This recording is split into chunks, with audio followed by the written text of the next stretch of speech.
تو مسائل اور فضائل تو سنتے ہی ہیں، اس لیے دین اسلام کی جو بنیادی بات ہے خیال ہے اسی کے حساب سے تفصیل ٹھیک درست اللہ صلی اللہ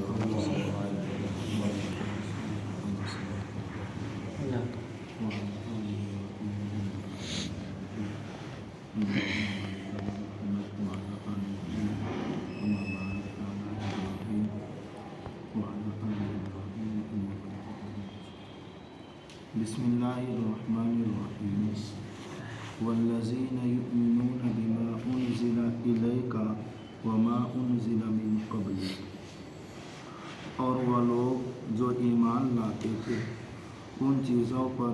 جو آپ صلی اللہ علیہ وسلم کی طرف نازل کی گئی ہے، اور ان چیزوں پر بھی جو آپ صلی اللہ علیہ وسلم سے پہلے نازل کی گئی ہے۔ چونکہ اللہ رب العزت نے اصحاب پیغمبر کے اوصاف کا تذکرہ فرمایا، اور چونکہ اصحاب پیغمبر کا جو اوصاف ہے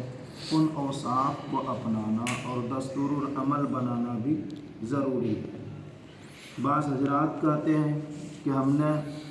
کلمہ تو نبی پاک صلی اللہ علیہ وسلم کا پڑھا ہے، پھر ہم صحابہ کی بات کیوں مانیں گے، صحابہ کے طور و طریقے پر عمل کیوں کریں گے؟ بات تو یہ بھی صحیح ہے کہ ہم نے کیا ہے کلمہ پڑھا ہے نبی پاک صلی اللہ علیہ وسلم کا، تو پھر ہم صحابہ کی بات کیوں مانیں گے، صحابہ کے طور و طریقے پر عمل کیوں کریں گے؟ اور خود نبی پاک صلی اللہ علیہ وسلم فرماتے ہیں صلو کما رأیتمونی اصلی، کہ تم لوگ ایسے ہی نماز پڑھو جیسے کہ تم لوگوں نے مجھے نماز پڑھتے ہوئے دیکھا ہے۔ ظاہر سی بات ہے نبی پاک صلی اللہ علیہ وسلم ارشاد فرما رہے ہیں کہ تم لوگ ایسے ہی نماز پڑھو جیسے کہ تم نے مجھے نماز پڑھتے ہوئے دیکھا ہے، یعنی نبی پاک صلی اللہ علیہ وسلم خود ہی فرما رہے ہیں کہ تم میرے طور و طریقے پر عمل کرو۔ تو اس طریقے سے لوگ کیا دین اسلام کے اندر خرافات پیدا کرنے کے لیے طرح طرح کے اعتراضات کرتے ہیں، اور آپ حیرات جانتے ہیں کہ ہم نے تو نبی پاک صلی اللہ علیہ وسلم کی ذات کو نہیں دیکھا ہے، نہ تو ان کی بات کو سنا ہے، بلکہ جو پیغمبر صلی اللہ علیہ وسلم کی سنت ہے، جو طریقہ ہے اور زندگی گزارنے کا جو دستور العمل ہے،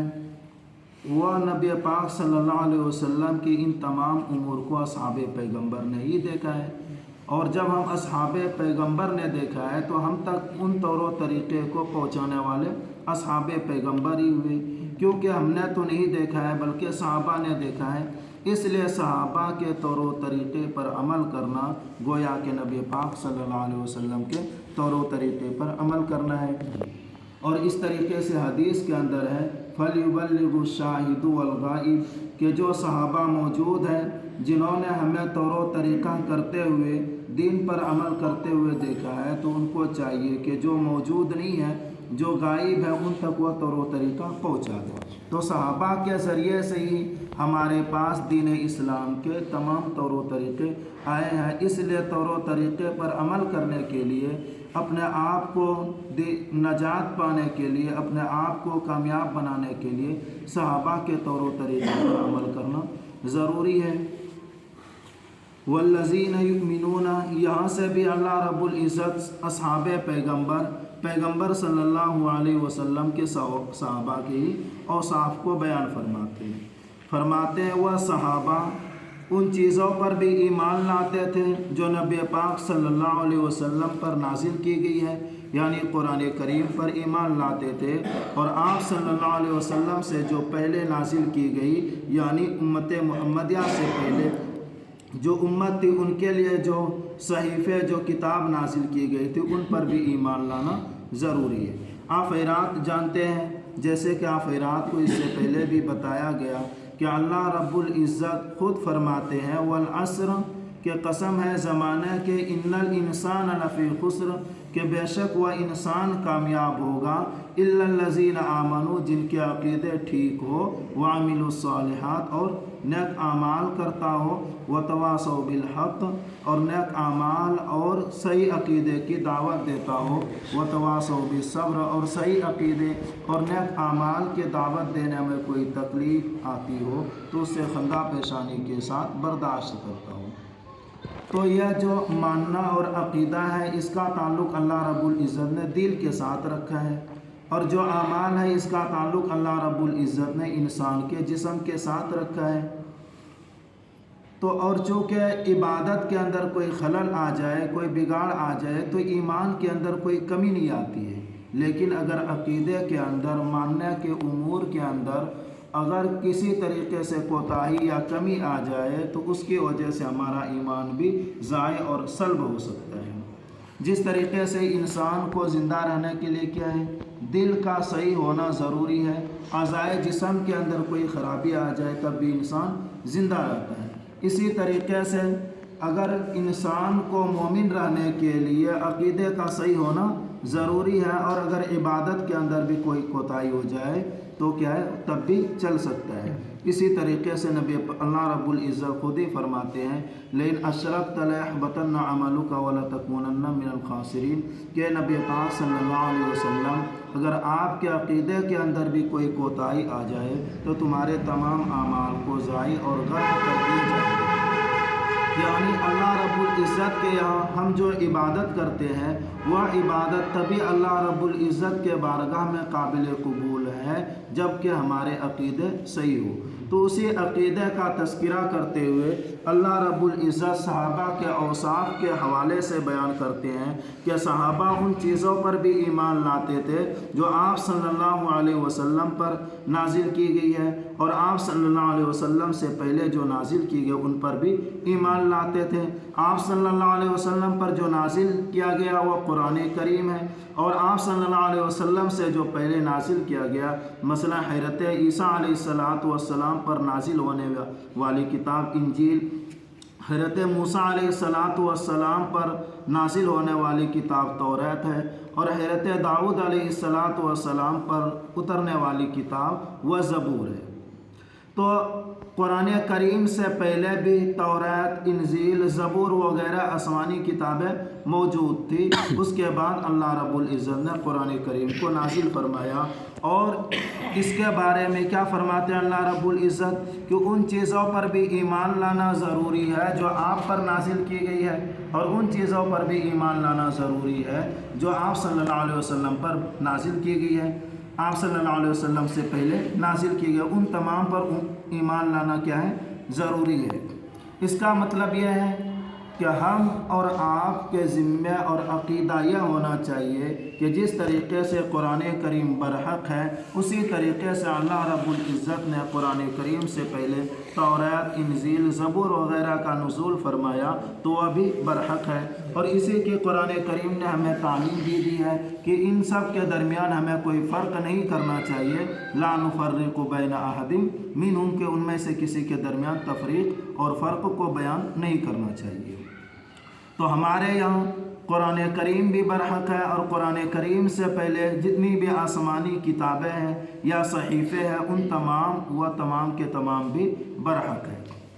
اسی طریقے سے نبی پاک صلی اللہ علیہ وسلم سے پہلے جتنے بھی انبیاء تھے وہ بحیثیت نبی ہونے کے وہ تمام کے تمام برحق تھے، اور ہمارے نبی صلی اللہ علیہ وسلم بھی برحق ہے۔ ان کی نبوت کو بھی ماننا ہمارا دینی فریضہ ہے، اور نبی پاک صلی اللہ علیہ وسلم کی نبوت کو بھی ماننا ہمارے لیے دینی فریضہ اور اسلامی فریضہ ہے۔ لیکن ان کے اور ہمارے میں فرق یہ ہے کہ ان کی جو شریعت تھی وہ ان کے دور کی تھی، اور ہماری شریعت جو ہے نبی پاک صلی اللہ علیہ وسلم جس شریعت کو لے کر کے آئے یہ قیامت تک کے لیے ہے۔ اچھا، پھر یہ بات بھی ہے کہ نبی پاک صلی اللہ علیہ وسلم سے پہلے جو نازل کی گئی کتاب ہے وہ بھی جب برحق ہے اور قرآن کریم بھی برحق ہے تو ہمیں قرآن کے ساتھ ساتھ ان کتابوں پر بھی عمل کرنا چاہیے۔